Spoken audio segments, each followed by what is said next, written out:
बिस्मिल्लाहिर्रहमानिर्रहीम। अस्सलाम वालेकुम स्टूडेंट्स, मैं हूं हसान फरीद, आपका फिजिक्स टीचर। स्टूडेंट्स, आज का हमारा आर्टिकल है गाजेस लॉ। ये गाजेस लॉ ना सिर्फ बहुत इंपॉर्टेंट बल्कि बहुत फंडामेंटल लॉ है इलेक्ट्रोस्टैटिक्स का। इस पूरे चैप्टर में जब भी हम इलेक्ट्रोस्टैटिक्स पढ़ेंगे कहीं पर भी, तो आप देखेंगे कि गाजेस लॉ जो है वो लाजमी इस्तेमाल होगा। इस वजह से इस आर्टिकल को समझना बहुत इंपॉर्टेंट है। और हम ये भी देखेंगे कि लास्ट आर्टिकल से इस आर्टिकल का रिलेशन क्या है। तो स्टूडेंट, स्टार्ट करते हैं आज का लेक्चर। स्टूडेंट्स, इससे पहले कि मैं गाजेस लॉ को डिस्कस करूं, आपको मालूम है एक दो आर्टिकल पहले मैंने आप लोगों को इलेक्ट्रिक फ्लक्स का कॉन्सेप्ट दिया। इलेक्ट्रिक फ्लक्स का कॉन्सेप्ट सिंपल क्या है, हमें मालूम है कि अगर हमारे पास कोई चार्ज हो तो उस चार्ज के गिर्द इलेक्ट्रिक फील्ड लाइंस हम बनाते हैं, और अगर मैं एक सरफेस वहां पर रखूं तो उस सरफेस में से कितनी इलेक्ट्रिक फील्ड लाइंस पास करेंगी, इसे हम बोलते हैं कि ये उस सरफेस का फ्लक्स है। तो याद रखिएगा, हम कह सकते हैं कि इलेक्ट्रिक फ्लक्स क्या होता है, it is the number of electric field lines passing through a surface. ये तो था जो पहले मैंने आपको कॉन्सेप्ट दिया। कल हम लोगों ने क्या देखा, कल हम लोगों ने यह देखा कि अगर मेरे पास एक चार्ज एक सरफेस के अंदर बंद हो, तो आपको मालूम है कि उस चार्ज का भी तो एक फील्ड होगा। उसकी फील्ड लाइंस अगर मैं यहां पर शो करूं तो वो फील्ड लाइन इस पूरी सरफेस में से क्रॉस कर रही है। अगर मैं ये देखना चाहूं कि इस पूरी क्लोज सरफेस में से कितनी फील्ड लाइंस पास करेंगी, ये भी तो फ्लक्स ही है ना, क्योंकि मैं फील्ड लाइंस को देख रहा हूं कि कितनी फील्ड लाइंस पास करेंगी। लेकिन बस फर्क ये है, अब ये एक क्लोज सरफेस है। तो जब मैंने इस कॉन्सेप्ट को देखा तो मैंने ये आपको बताया था कि इसके लिए हम लोगों के पास फार्मूला था, और वो फार्मूला क्या आया कि इस पूरी सरफेस में से कितना फ्लक्स पास करेगा वो बराबर होता है Q ओवर एप्सिलॉन नॉट। इसको हम लोगों ने काफी डिटेल में डिस्कस कर लिया। आप लोग देख रहे हैं जो सरफेस मैंने आप लोगों के सामने बनाई है वो एक सफेयर है, लेकिन फिर मैंने आप लोगों को लास्ट आर्टिकल में एंड पर यह भी बता दिया था कि अगर ये सफेयर ना भी हो तो आप इस शेप को अगर कोई और शेप में कन्वर्ट कर दें, फिर भी आप देखेंगे उतनी ही लाइंस पास कर रही हैं। तो जब तक आप अंदर मौजूद मीडियम को नहीं छेड़ते, तो फिर आप जो मर्जी शेप ले लें, बस उस शेप का 3D शेप होना और क्लोज शेप होना जरूरी है। तो जो मर्जी शेप ले लें, आप देखेंगे कि same number of field lines will pass through all kind of shapes. जो मर्जी सरफेस ले लें, इसका मतलब किसी क्लोज सरफेस में से कितने फील्ड लाइन पास करेगी, कितना फ्लक्स होगा, यह सिर्फ इस बात पर डिपेंड करता है कि अंदर चार्ज कैसा है और मीडियम कैसा है। यह ज्योमेट्री पर, उसकी शेप पर डिपेंड नहीं करता। यह तो वो बात थी जो मैंने आपको लास्ट टाइम बताई। आज का आर्टिकल क्या है स्टूडेंट्स, आज का आर्टिकल भी यही है, एग्जैक्ट यही चीज हम पढ़ेंगे। फर्क यह होगा कि अंदर मैंने एक चार्ज की बजाय आज बहुत से चार्जेस रख देने। तो बस ये फर्क होगा। यही डायग्राम आपको बुक में भी नजर आएगी यहां पर, और यही डायग्राम स्टूडेंट्स मैंने भी आप लोगों के सामने यहां पर बनाई है। वही सरफेस है, और आप देख रहे हैं उस सरफेस के अंदर बहुत से चार्जेस जो है वो डिस्ट्रीब्यूट है। और मैंने फाइंड आउट क्या करना है, मैंने फाइंड आउट ये करना है कि इस पूरी सरफेस में से कितना फ्लक्स पास करेगा। तो स्टूडेंट्स, ये हमारे पास गाजेस लॉ कहलाता है। गास जो है वो बेसिकली एक साइंटिस्ट का नाम है। नाउ स्टूडेंट्स, जरा तवज्जो कीजिएगा। तो हम लोगों ने क्या देखा, हम लोगों ने क्या किया जी, suppose there are many charges, जिनको मैं नाम दे देता हूं Q1, Q2, Q3 up to Qn, enclose जो बंद हैं इन अ क्लोज सरफेस। तो ये सारे जो चार्जेस हैं ये क्लोज सरफेस के अंदर बंद है। जैसा कि मैंने आप लोगों को बताया, ये इंपॉर्टेंट नहीं है कि ये जो हमारे पास सरफेस है इसकी शेप कैसी होगी। मैंने आपके सामने कोई भी रैंडम शेप बनाई है, तो आप कोई भी शेप हो सकती है, स्फीयर हो सकता है, ये क्यूब हो सकता है, सिलेंडर हो सकता है।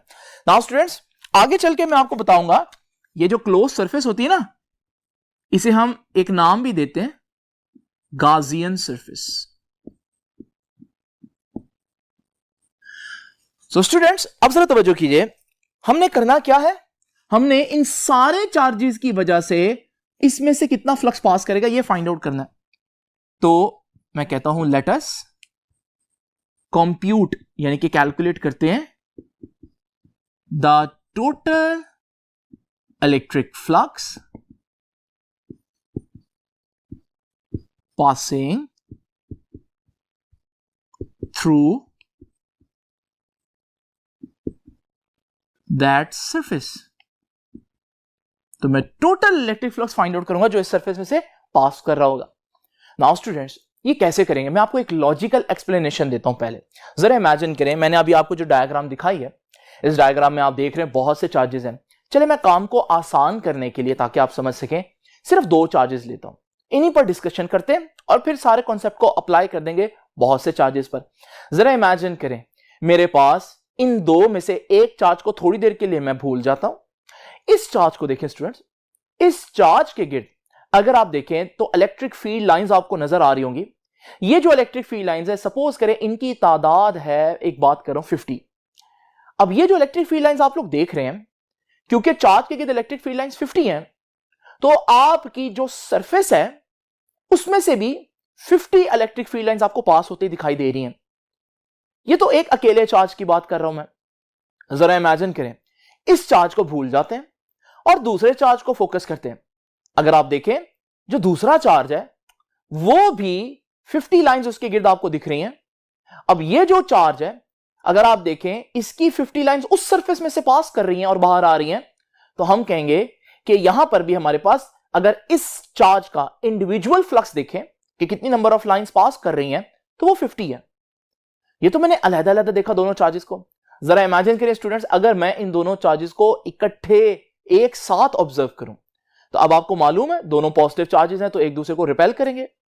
भले रिपेल करें, लेकिन आपको मालूम है 50 लाइंस उस चार्ज की थी, 50 लाइंस इस चार्ज की थी। भले अब वो लाइंस उस तरह से स्ट्रेट नहीं है, लेकिन आप ये देखें कि आपकी क्लोज सरफेस में से अब मिलाकर टोटल 50 उसकी लाइंस पास कर रही हैं और 50 इसकी लाइंस पास कर रही हैं, तो टोटल अब कितनी लाइंस पास कर रही हैं? 100। यानी कि अब सरफेस के कितना फ्लक्स होगा, तो आप कहेंगे कि दोनों का जो इंडिविजुअल अलग-अलग फ्लक्स था वो ऐड कर दे। 50 फ्लक्स उसका था, 50 इसका था, तो अब सरफेस में से 100 फ्लक्स पास करेगा। यानी कि अगर एक सरफेस के अंदर बहुत से चार्जेस हो, तो फिर आपने उसमें से फ्लक्स कैसे फाइंड आउट करेंगे? आप सारे चार्जेस का इंडिविजुअल फ्लक्स जो होता है उसको ऐड कर दें, तो वही उस सरफेस का टोटल फ्लक्स होगा।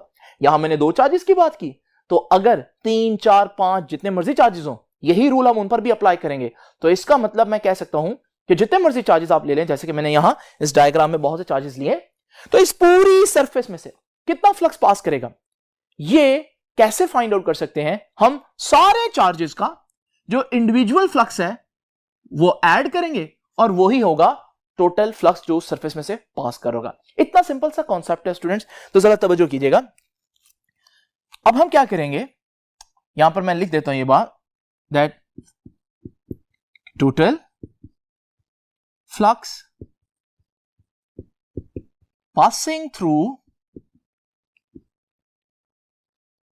Total flux passing through Gaussian surface, जैसे कि मैंने नाम दिया इस सरफेस को हम गाजियन सरफेस कहेंगे। Total flux passing through Gaussian surface किसके बराबर होगा? Can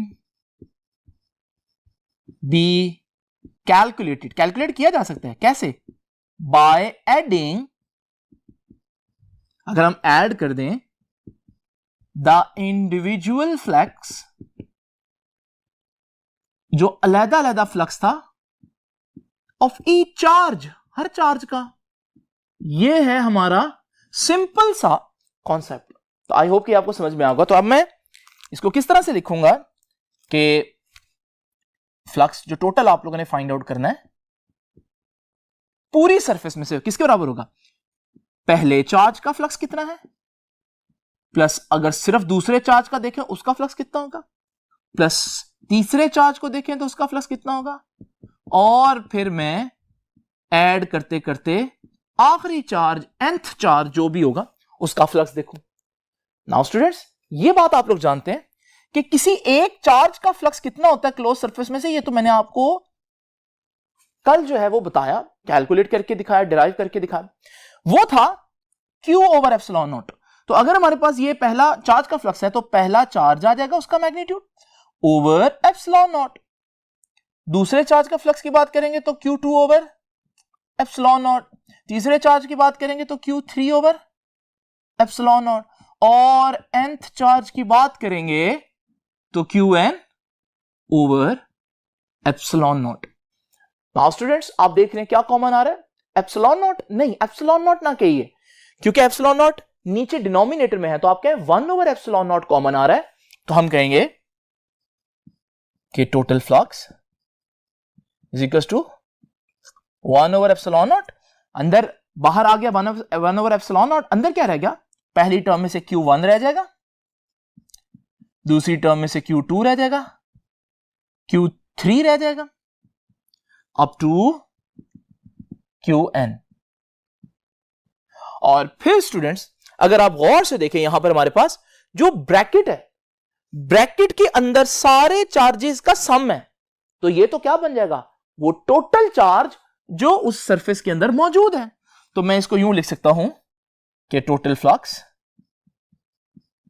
is equal to 1 over epsilon 0 times, और ब्रैकेट में क्या लिखूंगा, टोटल चार्ज इनक्लोज्ड।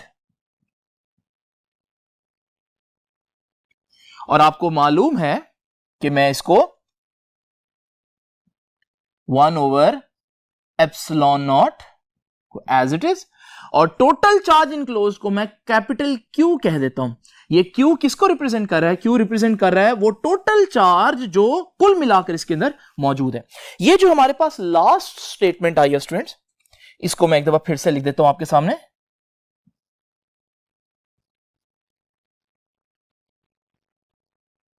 ये है गाजेस लॉ की स्टेटमेंट। अगर आप गौर से देखें तो हमारे पास यहां पर टोटल फ्लक्स किसके बराबर आ रहा है, 1 over epsilon 0 multiply by charge नहीं कहना, टोटल चार्ज इनक्लोज्ड कहना है। तो यहां से मैं गाजेस लॉ की स्टेटमेंट आपके सामने लिख देता हूं।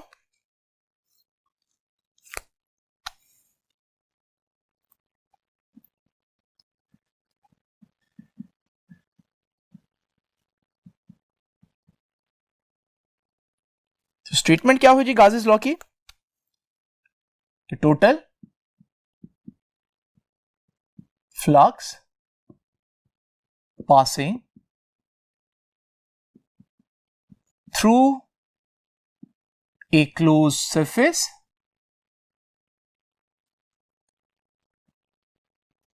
किसके बराबर होगा, इज इक्वल टू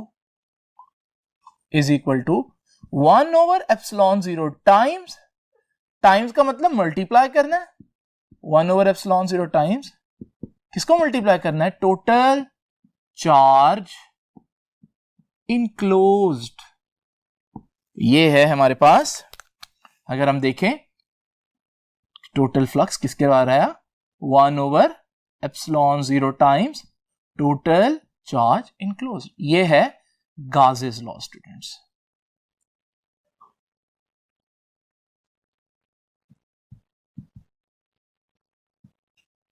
तो स्टूडेंट्स अब आप सोच रहे होंगे कि गाजेस लॉ इंपॉर्टेंट क्यों है। याद रखिएगा इसकी एक एप्लीकेशन मैं आप लोगों के साथ अभी डिस्कस कर रहा हूं, बाकी इसको डिटेल में तो हम कल ही देखेंगे।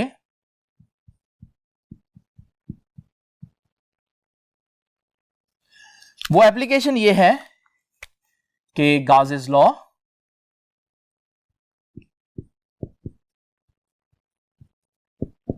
is used to find electric intensity at any point, किसी भी पॉइंट के ऊपर इलेक्ट्रिक इंटेंसिटी निकालने के लिए। इलेक्ट्रिक इंटेंसिटी E, किसी भी सिचुएशन में E कितनी होगी, इलेक्ट्रिक इंटेंसिटी कितनी होगी, ये हम किस तरह से फाइंड आउट करें, गाजेस लॉ को यूज करते हुए। गाजेस लॉ को यूज करते हुए क्यों, यह मैं आपको जब पढ़ाऊंगा, क्योंकि अगले 3 आर्टिकल जो हैं वो इन्हीं की एप्लीकेशंस हैं, जिसमें मैं डिफरेंट सिचुएशंस में इलेक्ट्रिक इंटेंसिटी फाइंड आउट करूंगा गाजेस लॉ को यूज करते हुए।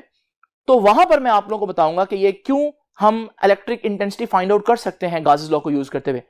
स्टूडेंट्स गाजेस लॉ में आप लोगों ने देखा कि सबसे इंपॉर्टेंट बात क्या है कि जो सरफेस आप ले रहे हैं वो कैसी सरफेस होनी चाहिए, गाजियन सरफेस। गाजियन सरफेस में दो बातें होनी चाहिए। नंबर वन, ये एक 3D सरफेस होनी चाहिए। 3D सरफेस का मतलब क्या होता है स्टूडेंट्स? जरा इमेजिन करें, मेरे पास ये एक सर्कल है, आप देख रहे हैं ये जो सर्कल है ये एक 2D शेप है, एक फ्लैट शेप है। अगर मैं इस सर्कल को इसी के एक्सिस पर रोटेट करवाऊं तो हमारे पास ये जो चीज बनेगी ना, ये भी कहलाती तो गोल है, सर्कल भी गोल है, लेकिन ये जो गोल है आप देख सकते हैं इसका एक वॉल्यूम है। ये हमारे पास एक 3D शेप है, 2D शेप नहीं है, ये फ्लैट नहीं है। तो उर्दू में हम सर्कल हो या सफेयर हो दोनों को गोल कह देते हैं, लेकिन इनमें फर्क है। इसी तरह से इमेजिन करें कि मेरे पास ये एक सर्कल है और इसी तरह मैं इस सर्कल को इस डायरेक्शन में आपके सामने बढ़ाऊं तो आप देखेंगे एक नई शेप बनी है। ये शेप जो है इसे मैं कहता हूं सिलेंड्रिकल शेप। और फिर इसी तरह से मेरे पास एक स्क्वायर है और इसी तरह मैं इस स्क्वायर को देखूं तो ये 2D शेप है, ये फ्लैट है, लेकिन अगर मैं इस स्क्वायर को एक डायरेक्शन में मूव करूं तो इससे जो नई शेप बनेगी आप देखेंगे वो एक क्यूब है और क्यूब एक 3D शेप है। तो अगर आप कंपैरिजन करें 2D और 3D शेप्स के दरमियान तो आपको पता चलेगा कि जितनी भी 2D शेप्स हैं उनका एरिया होता है, सिर्फ वॉल्यूम नहीं होता, आप उसमें कुछ भर नहीं सकते। लेकिन जो 3D शेप्स होती हैं वो आप देखेंगे उनका वॉल्यूम भी होता है, जिस चीज का वॉल्यूम आप उसमें कुछ भर सकते हैं, जैसे पानी। फॉर एग्जाम्पल अगर मेरे पास सफेयर है तो आपको मालूम है इस सफेयर के अंदर मैं पानी भर सकता हूं, सर्कल के अंदर नहीं भर सकता। इसी तरह इस सिलेंडर के अंदर भी मैं पानी भर सकता हूं। इसी वजह से जितनी भी शेप्स आप लोग डेली लाइफ में देखते हैं किचन के अंदर जिनमें आपने चीजें रखनी होती है वो 3D होती हैं। जैसे आपका जो ये सिलेंडर है बिल्कुल इसी तरह के जार्स भी आपके पास होंगे, वो भी सिलेंड्रिकल शेप है। इसी तरह से आपका जो घर में घी का कनस्तर होता है वो भी आपके पास एक सिलेंडर ही है। तो स्टूडेंट्स याद रखिएगा, अगर आप गाजिस लॉ को स्टडी करना चाहते हैं तो आपको क्या करना पड़ेगा, आपको चार्ज के गिर्द एक सरफेस जो है वो देखनी पड़ेगी, जो कैसी सरफेस हो, 3D शेप हो। एक पहली चीज उसको गाजियन सरफेस कहेंगे क्योंकि गाजिस लॉ अप्लाई करने के लिए आप कर रहे हैं। और नंबर 2, ये हमारे पास एक 3D शेप होनी चाहिए, जो पहली बात मैंने आपको बताई है। दूसरी हमारे पास ये बात है कि ये क्लोज शेप होनी चाहिए, क्लोज होनी चाहिए, जैसे ये हर तरफ से क्लोज है। तो स्टूडेंट्स याद रखिएगा गाजियन सरफेस जो है वो बहुत इंपॉर्टेंट कॉन्सेप्ट है और गाजियन सरफेस कोई भी शेप हो सकती है। बच्चे पूछते हैं कि सर फिर हम कौन सी शेप, सिलेंडर भी एक 3D शेप है, हमारे पास क्यूब भी एक 3D शेप है, हमारे पास सफेयर भी एक 3D शेप है, हम कौन सी शेप जो है वो यूज करेंगे? ये स्टूडेंट्स डिपेंड करता है कि हमारी रिक्वायरमेंट क्या है। और याद रखिएगा ये जरूरी नहीं है कि वाकई में हमारे पास चार्ज के गिर्द कोई शेप ही हो, ये शेप समटाइम्स ऐसी भी हो सकती है जो हमें इमेजिन करनी पड़ेगी। यानी एक चार्ज पड़ा हुआ है और मुझे इलेक्ट्रिक इंटेंसिटी फाइंड आउट करनी है तो मैं खुद ही इमेजिन कर लूंगा कि यहां पर इसके गिर्द एक सफेयर है या इस चार्ज के गिर्द जो है वो एक सिलेंडर जो है वो मैं इमेजिन कर लूंगा। तो इसका मतलब याद रखिएगा गाजियन सरफेस जो है वो इमेजिनरी सरफेस भी हो सकती है। तो स्टूडेंट्स ये था हमारे पास गाजिस लॉ, आई होप कि आपको समझ में आ गया होगा और इंशाल्लाह अब हम इसकी एप्लीकेशन पढ़ेंगे नेक्स्ट 3 आर्टिकल्स में। स्टूडेंट्स अब आपसे इंशाल्लाह मुलाकात होगी नेक्स्ट आर्टिकल में, तब तक के लिए